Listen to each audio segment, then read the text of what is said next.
केंद्रीय वित्त मंत्री निर्मला सीतारमण 23 जुलाई को 2024-25 का बजट पेश करेंगी। बजट में ऐसी कई बातों और शब्दों का उल्लेख होता है जिन्हें हम आमतौर पर सुनते हैं, समझने का एहसास भी होता है, लेकिन उसकी परिभाषा और व्याख्या के बारे में हमें पता नहीं होता है। आइए बजट में इस्तेमाल होने वाले ऐसे ही शब्दों के मायने सरल और आसान भाषा में समझने की कोशिश करते हैं। आपको बता दें, बजट का मतलब पढ़े लिखे आदमी के लिए भी समझना टेढ़ी खीर होता है। बजट शब्द फ्रेंच भाषा के शब्द बेजोत से बना है। इसका अर्थ होता है छोटा बैग। फ्रेंच भाषा में यह शब्द लैटिन शब्द बुल्गा से लिया गया है।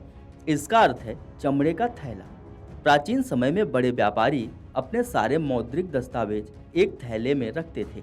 इसी तरह धीरे धीरे इस शब्द का प्रयोग संसाधनों को जुटाने के लिए किए गए हिसाब किताब से जुड़ गया। इस तरह सरकारों के साल भर के आर्थिक बही खाते को नाम मिला बजट। सरकार द्वारा देश का आय व्यय लेखा जोखा पेश करने की शुरुआत ब्रिटेन से हुई थी। ब्रिटेन के वित्त मंत्री संसद में जब आय व्यय का लेखा जोखा पेश करने आते तो संबंध दस्तावेज चमड़े के एक लाल बैग में रखकर लाते। उस बैग को फ्रेंच में बजेटी कहा जाता था, जो अंग्रेजी में भाषांतर करते समय बजट हो गया।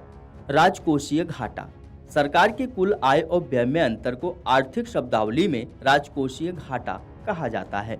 इससे इस बात की भी जानकारी होती है कि सरकार को कामकाज चलाने के लिए कितने उधार की जरूरत होगी। कुल खर्च का हिसाब किताब लगाने में उधार को शामिल नहीं किया जाता, यानी कि सरकार के खर्च और आमदनी के अंतर को वित्तीय घाटा या बजटीय घाटा कहा जाता है। चालू खाता घाटा। जब किसी देश की वस्तुओं, सेवाओं और ट्रांसफर का आयात इसके निर्यात से ज्यादा हो जाता है, तब चालू खाते घाटा की स्थिति पैदा होती है। यानी कि जब भारत में बनी चीजों और सेवाओं का बाहर निर्यात होता है तो इससे भुगतान हासिल होता है। वहीं दूसरी ओर जब कोई भी वस्तु या सर्विस आयात की जाती है तो उसकी कीमत चुकानी पड़ती है। इस तरह देश में प्राप्त भुगतान और बाहरी देशों को चुकाई गई कीमत में जो अंतर आता है वह चालू खाता घाटा कहलाता है। सरकारी राजस्व और व्यय। सरकारी राजस्व सरकार को उसके सभी स्रोतों से होने वाली आमदनी होता है। इसके विपरीत सरकार जिन जिन मदों में खर्च करती है उसे सरकारी व्यय कहते हैं। यह सरकार की वित्तीय नीति का एक महत्वपूर्ण हिस्सा होता है। बजट आकलन। वित्त मंत्री सदन में बजट प्रस्ताव रखते हुए विभिन्न तरह के कर और शुल्क के माध्यम से होने वाली आमदनी और सेवाओं और अन्य तरह के खर्चों का लेखा जोखा पेश करती हैं। उसे आमतौर पर बजट आकलन कहा जाता है। वित्त विधेयक। इस विधेयक के माध्यम से ही आम बजट पेश करते हुए वित्त मंत्री सरकारी आमदनी बढ़ाने के विचार से नए करों आदि का प्रस्ताव करती हैं। इसके साथ ही वित्त विधेयक में मौजूदा कर प्रणाली में किसी तरह का संशोधन आदि को प्रस्तावित किया जाता है। संसद की मंजूरी मिलने के बाद ही इसे लागू किया जाता है। राजस्व सरप्लस।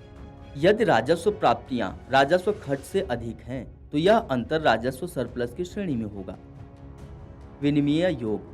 विनियोग विधेयक। विनियोग विधेयक का सीधा अर्थ यह है कि तमाम तरह के उपायों के बावजूद सरकारी खर्चे पूरे करने के लिए सरकार की कमाई नाकाफी है और सरकार को इस मद के खर्चे पूरे करने के लिए संचित निधि से धन की जरूरत है। एक तरह से वित्त मंत्री इस विधेयक के माध्यम से संसद में संचित निधि के धन निकालने की अनुमति मांगते हैं। पूंजी बजट। बजट पेश करते हुए वित्त मंत्री सरकारी आमदनी का ब्यौरा पेश करती हैं। उसमें पूंजीगत आय भी शामिल होती है, यानी इसमें सरकार द्वारा रिजर्व बैंकों और विदेशी बैंक के लिए जाने वाले कर्ज, ट्रेजरी चलाने की बिक्री से होने वाली आय के साथ ही पूर्व में राज्यों को दिए गए कर्जों की वसूली से आए धन का हिसाब किताब भी इस पूरी बजट का हिस्सा है। संशोधित आकलन। यह बजट में खर्चों के पूर्वानुमान और वास्तविक खर्चों के अंतर का ब्यौरा है। पूंजीगत भुगतान और व्यय। सरकार को किसी तरह की परिसंपत्ति खरीदने के लिए जो भुगतान देना होता है वह इस श्रेणी में आता है। केंद्र सरकार द्वारा राज्यों, केंद्र शासित प्रदेशों और सार्वजनिक उपक्रमों को मंजूर कर्ज और अग्रिम धन राशि की पूंजी खर्च के रूप में जाना जाता है। अगर आप ये वीडियो YouTube पर देख रहे हैं तो हमारे चैनल को सब्सक्राइब करें और बेल आइकन को दबाना ना भूलें। अगर आप Facebook पर ये वीडियो देख रहे हैं तो हमारे पेज को लाइक करें।